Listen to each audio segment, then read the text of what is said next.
So, welcome. This is the assistive software demo for Read and Write with Anna Coburn from Text Help. Over to you, Anna. Thanks very much. I will just pop my screen up. Share that. So hopefully everybody can see my screen now, okay? So hello everybody, and thanks very much for taking the time to join me today. I really appreciate it, and it's great to speak to you all. My name is Anna, and I'm here from the company Text Help. So Text Help are the company that provide the University of York with the Read and Write and Equatio software. So who are Text Help and why do we do what we do? So our why, the reason that we do what we do is so that we really want everyone to be able to express themselves with confidence and fluency so that everybody can reach their full potential, so that they can be understood and that they can understand. So in order to do this, we have created a wide range of assistive software solutions, which are innovative and award-winning.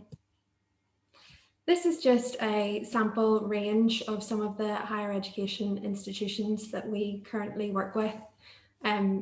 So you're in good company and you're in good hands as well.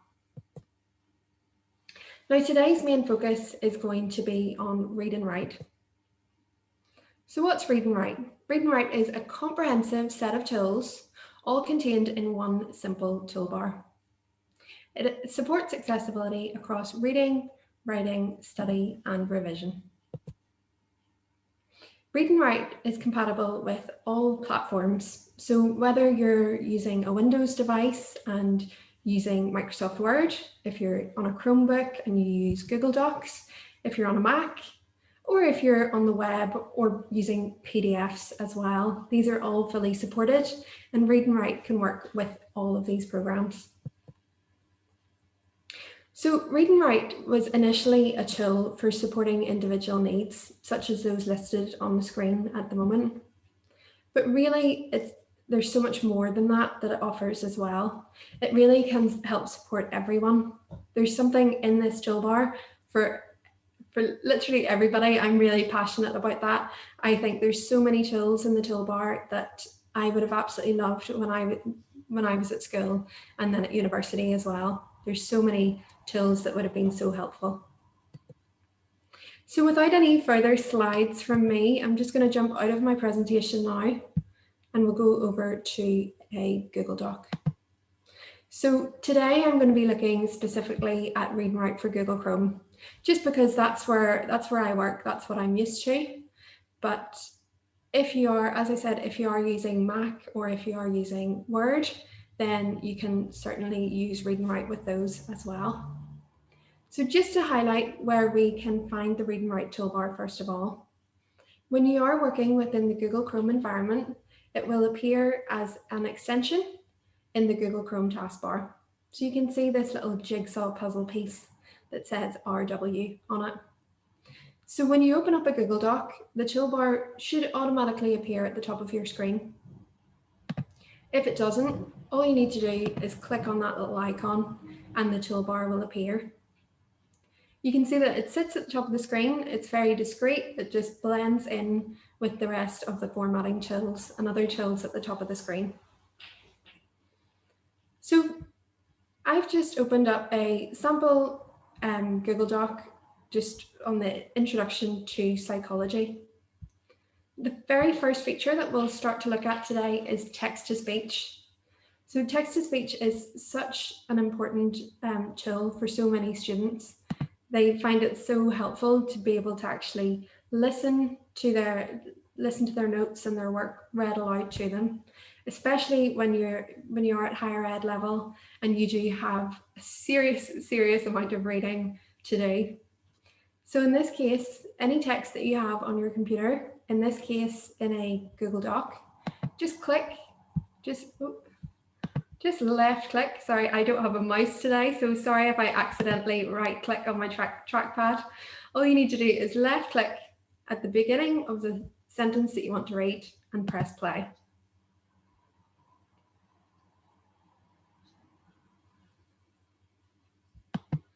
So you can see that I started the software reading there. I'm not sure with using Zoom whether, because I've got my headphones in today to improve the sound quality, I'm not sure if you actually have heard that back, but hopefully you can see the dual highlighting colors.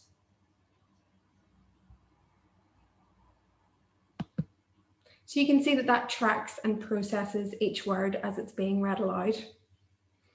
Now, there are, of course, different options that you can have in terms of setting up that speech and setting up that voice to suit you. The same voice isn't going to work for everyone.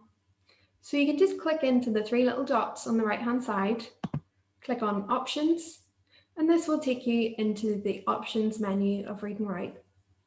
This is where you can change or adjust any settings for any of the features. So to change the speech and the voice, I would just click on this first drop down and I can select any of the voices that we have available. Now, we're not going to be able to go into this in too much detail today just because we will be tight for time, but you will notice that there are lots of additional voices here and some international voices. So just wanted to let you know that, for example, the Polish voice will be able to read aloud any Polish text. So if you do have a large cohort of EAL students or any students that English maybe isn't their first language, then they can transfer this and read aloud any text in their own language as well. So that's just a quick note. But we can adjust the voice, we can adjust the speed of the voice. Obviously, it's very important that it's reading at a pace that the student will be able to keep up with the text reader. You can also turn on and off things like continuous reading. Press OK, and any of those changes will be saved. So that's how we can have the text read aloud within a Word document.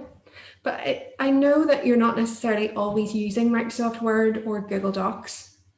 So I'll jump across to a website and show you how you can have this read aloud. So you'll notice that the Read and Write toolbar won't automatically appear at the top of a web page. But in order to use it, all you need to do is click on the Read and Write icon again in the Google taskbar. And this will give you access to the floating web toolbar. So you can highlight any text and press play, or with web pages, you can actually turn on hover speech, and anything that you hover over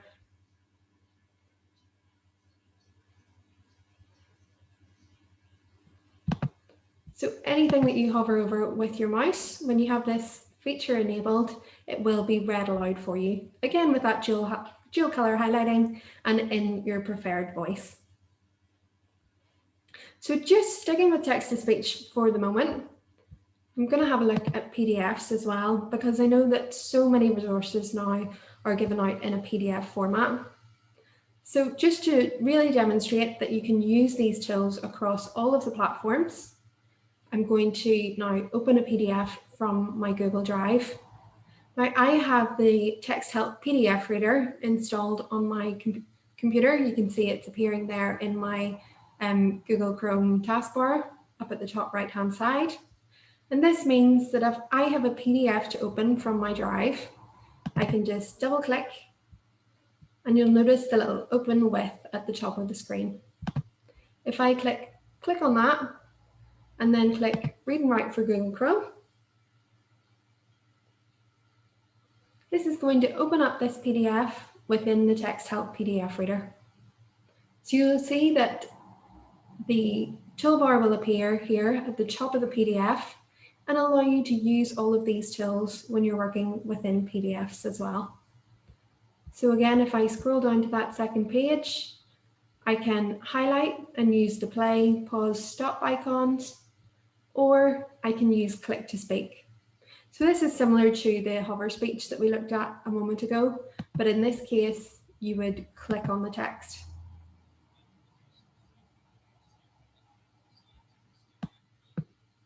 And I'll just turn that off just by clicking click to speak again, or you can press the stop icon.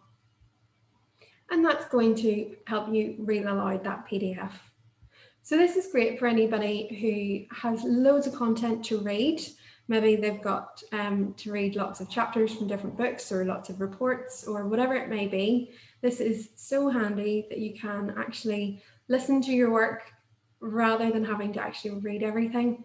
So even if you're making dinner or you're, I don't know, just whatever you're doing, basically you can listen to your notes or listen to that chapter of the book without actually having to sit in front of your laptop. It's great for sort of getting away from your screen for a moment, or you can even just close your eyes. I know that people do get very, do sort of get photopic sensitivity or visual stress if they are on the computer all day.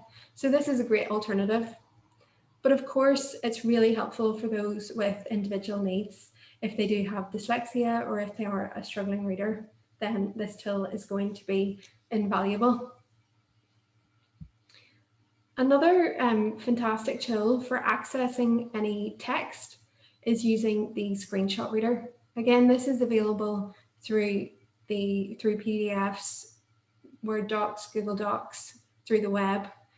And this is basically the tool for any text that is otherwise locked within an image or a diagram. So any subjects that are sort of diagram heavy, that have lots of tables and things like that, that maybe wouldn't be accessible text.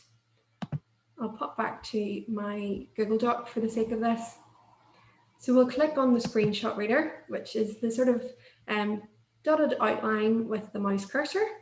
I've clicked on that and you can see that my mouse cursor has changed to this little cross section. And now if I draw a neat box around the text within this diagram, it will read that aloud to me. You can replay that as many times as you need. You can see the little play icon that has appeared there. So you can listen to that text read aloud without having to individually draw that box each time. You can actually copy that text as well, just by clicking on the little copy symbol. And then I'll just make some space in here and paste that. And you can see that that has pasted that word. So you can actually start to add text underneath your diagrams and things as well, very, very, very simply. So those are great tools. Oh, I'll just close down the screenshot reader. Those are great tools for, I'll talk first of all, I should have said this at the beginning. I'll talk first of all in terms of features that are going to help students when they're reading. And then we'll move on to tools that will help students with their writing. And then we'll look at study and research. And then last but not least, we'll look at feedback as well. So those are some tools that are going to help students when they're reading. But another fantastic tool is the screen mask. So if I click on the screen mask icon, you can see that this colored overlay has been applied to my screen. Now this makes it much easier for some people to read that text. I was actually talking to a parent recently who couldn't believe that when they had applied the screen mask, how it stopped the letters from jumping around the page. So what seems like a tool that maybe personally you don't think it would make a huge difference for you, it can really be a life-changing thing for somebody else. So I've applied this sort of basic yellow color to my screen. Now this is a very popular color for a lot of students. It is very helpful, but we can of course change that color as well. So if I click on the little cog, that's like a shortcut into the screen masking settings, and we can change the background color here. So I can change it very easily just from that basic color palette. Or if any of your students have been tested for Mears-Irlen syndrome and have been given a very specific RGB number, they can click on this color box and enter in the red, green and blue values below. And that will set up that very specific individual screen tint just for them. As an additional adjustment, we can increase or decrease the opacity of that overlay as well. And another fantastic part of the screen mask is this reading light or reading ruler, some people call it. So if I tick this box, you can see that this mouse spotlight, reading light, reading ruler, whatever you want to call it, has been applied to my screen. I've chosen not to add any colour to it at the moment, but you'll see that once I move out of the screen masking settings and back into my document, that this moves with my mouse cursor as I'm reading through this text. So for any students who maybe struggle to focus on individual bits of text, maybe there's just so much that you've got to read, and you'll find that if you're very tired, you've got tired eyes, that this helps to focus your attention. Or sometimes I personally find that I get a bit, well, what I call a bit snowblind if I am reading lots of text from just a blank white computer screen. I can find myself reading and rereading the same bit over again by mistake and sort of losing my place very easily. So this is a great tool for being able to read through that text. If I jump back into the screen masking settings, you can see that if I click on this color box, I can apply a color to that, that section as well. So some people like to use this in reverse and have no color in the background and highlight the section that they'd like to read. We can adjust the opacity of that as well, and we can adjust the height of that reading light. So you can have that right down to a sort of nearly like underlining the line of text that you're reading, or you can take that up to a few sentences at a time or up to a full paragraph. So again, you can really set this up in whatever way suits you when you're reading through lots of text. Press OK and those changes will be saved. And you can see that that is just following my mouse cursor as I'm reading through this text. To turn the screen mask off, just click on the screen masking icon, and that will remove the screen mask. Now, the final tool that we'll look at in terms of tools that are going to help students when they're reading is the Audio Maker. So again, this is about making this content fully accessible to a student and to make it really available to them when maybe they don't have their computer in front of them. So in this case, again, this can be done across documents, web pages, PDFs. Again, I can't stress that enough, that no matter what resources they're using, they'll be able to use these tools. So I'm going to stick within the Google Docs environment, but if I just highlight this text, I mean, you can even do Command A just to select all if you wish, but I'll just select the text from those first 2 pages. And now if I click on the Audio Maker icon, this is going to gather up all of that text within those first couple of pages. So all of the text that I've highlighted. And you can see at the bottom left-hand side of my screen, you can see that it has downloaded this Audio Maker file. So what this has done is convert all of that text that I've highlighted into an MP3 file. If I click on that, it will open with the default media player.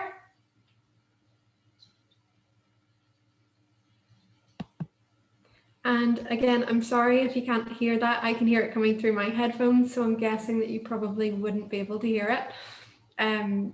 So it's reading that text aloud, that sort of first few pages. You can do this with an entire report. I've even heard people doing it with a chapter of a book. So you can convert quite a large amount of text into an audio file, and you can listen to this on the go. Again, if you're on your way into university, even if it's the morning of the exam and you want to listen to your notes on the way just for that last minute cramming revision time, then you can do this. So you would simply then be able to transfer this file onto your smartphone or device, and you've got access to your notes, to your report, to your article on the go whenever and wherever. If I jump out of that now, then we're going to move on now from reading to writing. So another really important thing when it comes to university work I can remember with, I'm not sure what the word would be, maybe not so much with pleasure, writing my dissertation at university and how much I actually had to write. So I know it can be extremely tough for students. So we really want to help in whatever way we can. So if I scroll down to this page, and now we're going to have a look at speech to text. So we've already looked at text to speech quite extensively, but now we're looking at it the other way. So this is going to be me speaking and read and write, converting that speech into written text. So this is brilliant for any students that maybe they've got loads of ideas in their head, but they struggle to put that down in paper, put it down onto paper. Maybe they're overwhelmed with a blank white page in front of them. This is a great tool for just sort of doing a kind of brain dump, getting that all down on paper, and then you can start to tweak and edit that as you need to. Now I'll just record something here that I've already written within this text. We'll give this a go. I've got my headphones on, so hopefully it will pick up my speech, okay? So I'm just going to click on the talk and type tool. The microphone straight away went red, which means that it is live and recording. So just be careful when you click on the tool.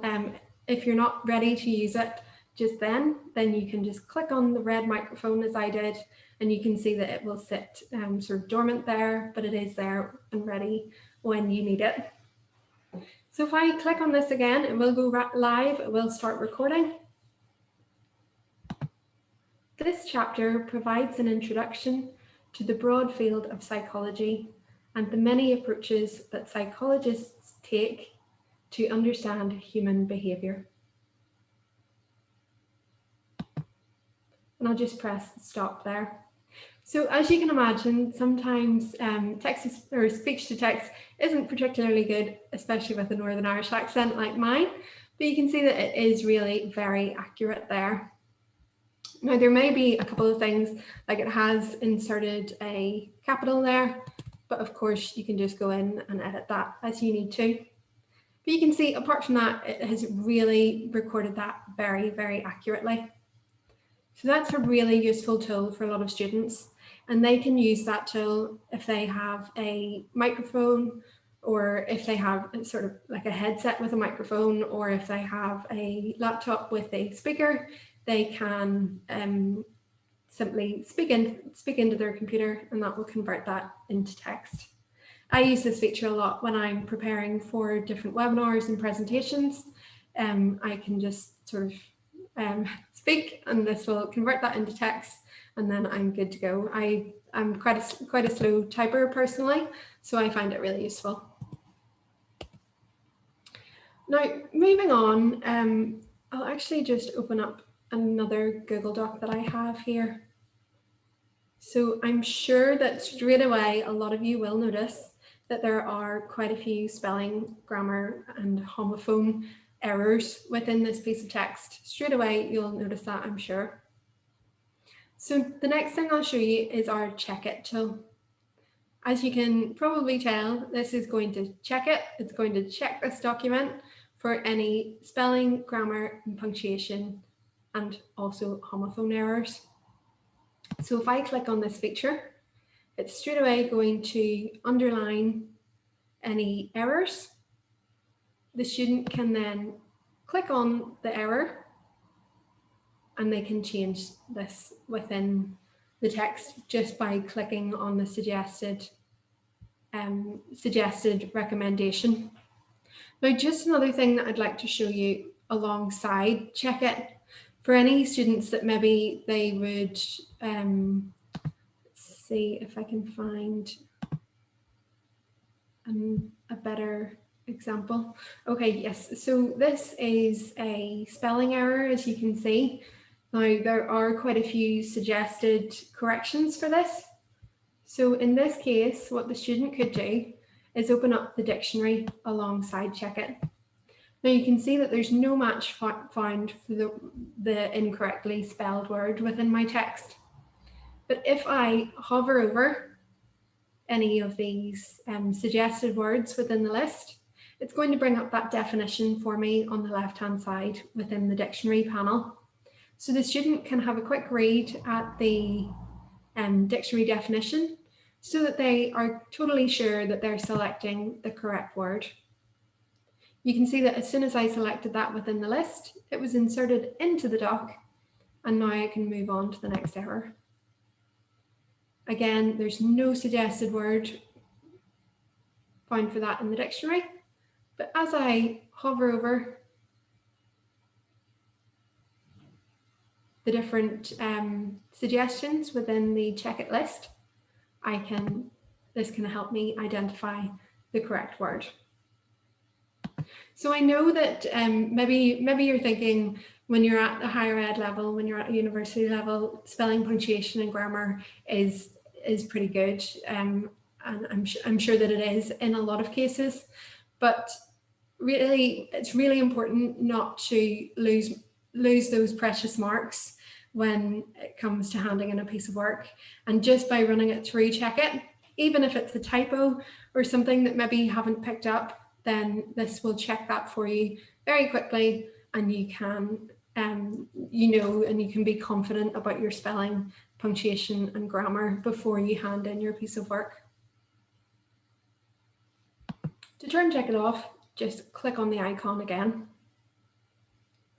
So those are some of the tools. Again, we're not going to have time to cover everything, unfortunately, within the webinar today because we are tight for time, and there are, as you can see, so many different tools within the toolbar. So we'll leave it there for writing features today, and we're going to move on to research and study, because this is such an important skill when it comes to university level. So if, for example, we are online and we want to gather up some information for a report or a dissertation or whatever it may be, we're going to use the study skills section of the toolbar. So you can see we've got 4 highlighters built into Read and Write. We've got clear highlights to remove anything that we may have highlighted by mistake. And then we've got collect highlights and the vocab table. So for argument's sake, if we are reading through this article and we want to include this as a reference within our piece of work, we can read through this, we can highlight any important text using our highlighters. You can adjust the color to sort of coordinate your highlights for your research. Maybe it's a large topic or an essay that you're doing and you want to cover quite a lot of different points. You can sort of coordinate those highlights across all of your resources that you're using so that you know that anything to do with that section of the essay you can highlight in pink, for example. Then we'll just highlight a little bit more. So once you have highlighted everything you need to from that, again, web page, Google Doc, PDF, whatever it may be, you can highlight everything you need to, everything that you think is important, and then click on Collect Highlights. This little pop-up will appear. You can choose to collect highlights by color. You can choose to not collect certain colors if you wish. In this case, I'll just press OK and collect everything. And you can see this little pop-up will appear saying that they're going to, Read and Write's going to create a new Google Doc for you with all of these highlights gathered. And you can see that that has collected all of those highlights in one place for you. And it's even included a link back to that article as well. So personally, when I was in university, I would have been copying and pasting different pieces of text. Maybe I would have forgotten to include the link or wasn't sure which part came from which source. It can get very confusing very quickly if you don't keep on top of it. And this is something that I just think would have been fantastic for me, so that you can collect all of those highlights. You can revisit the web page if you need to. this is great as well for if you were doing this with a PDF, for example, that was a chapter of a book, and within your essay you had to include lots of quotations to back up your findings, rather than having to type out lots of quotations as I did when I was at university. I was typing up lots of things from library books and all of that. So this would have been really useful. And then of course it is fully editable. You can just add your speech marks to make sure that you're referencing correctly, and you can keep all of your highlights so you know what work has been collected from a website, so that you're not you're not accidentally thinking that maybe you had written that after a few hours. So that is another fantastic tool. Now, I briefly had mentioned the vocab list as well. So in this case, you would be able to select different words with your highlighters, and once you click on the vocab table, it will create a vocabulary list of any of the words that you have highlighted. So we'll not, I'm afraid, have time to go into detail on that, but do have a play around with that as well. So that's a great tool for students that maybe they've got lots of definitions and things to learn before exams. Again, it depends what subject the student would be studying at university, but it's a great way of gathering up any unknown terms within a piece of text and creating that vocab table, which you can then revisit when it comes to exams. So those study skills features are a fantastic way of gathering up information which you can include in your piece of work. Another way that I have heard about this being used as well, I mean, this is the interesting thing about Read and Write as well. You can be so set in using different tools and features in a certain way, and then you hear about somebody using it totally differently. And I just love hearing different stories about how different tools are being used. So I've always looked at this from the perspective of gathering up and researching for a piece of work or an essay. But my colleague was actually telling me earlier today that he used to work in student support. So students would maybe have come to him with an essay. So we'll maybe jump back over to this one. So this is an executive summary that a student has written. Now, he would have helped students by picking out different parts of their essay that he thought were great and should definitely stay in for the final hand-in. So he was saying that he would have used it by highlighting any of the really fantastic parts of the essay. So anything that was really good, he would have highlighted, rather than having to add sort of little notes and things at the sides. He would have highlighted anything that was really good and really relevant, and maybe left out anything that wasn't. And then the student can collect those highlights, press OK, and that's going to gather up all of that information that was really, really useful for that particular essay. Now, the formatting's come through a little bit funny on that one. Usually it would just come through in exactly the same format, but just without those sections of text that maybe they thought weren't strong enough to stay in the essay, or maybe they weren't quite relevant to the topic. So that's another way of using it in terms of giving feedback to students. Now, just moving on to the very last section then, is how we can use, another way that we can use this to give feedback to students. So this is using the voice notes feature. I'm not sure if anybody on the webinar today has used this feature before. Perhaps you have already had a play around with this. But if I click on this icon, you can see that I can start to record my voice. So as an educator, you can record any any notes that you have and insert that as a voice note for the student. So again, you can just, I'll just make something up here if I click on this. That's an excellent opening paragraph. Maybe you just want to have a quick look at some of your spelling and punctuation within this. So whatever the feedback may be, you can record that with your voice, click insert, where you can listen to it back first of all. Click insert, and this will insert that as a voice note into the Google Doc for you. So I'll just try that again, actually. Sorry, I just forgot to highlight text there. Again, that's just another quick tip for you. So you highlight maybe the punctuation or whatever it may be. Just highlight a couple of words, or even you could highlight the entire paragraph if you wish. Click on the voice note. And then that has actually been saved there.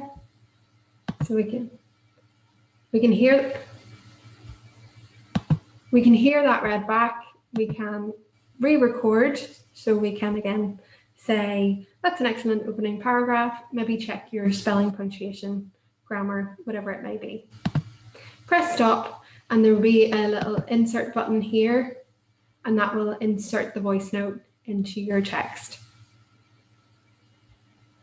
So you can see that it has inserted this over at the right-hand side here. Oh, it's just not letting me scroll over here for some reason. Sometimes when you're on Zoom and things, it can, actually, I'll just refresh the page. Sometimes that helps.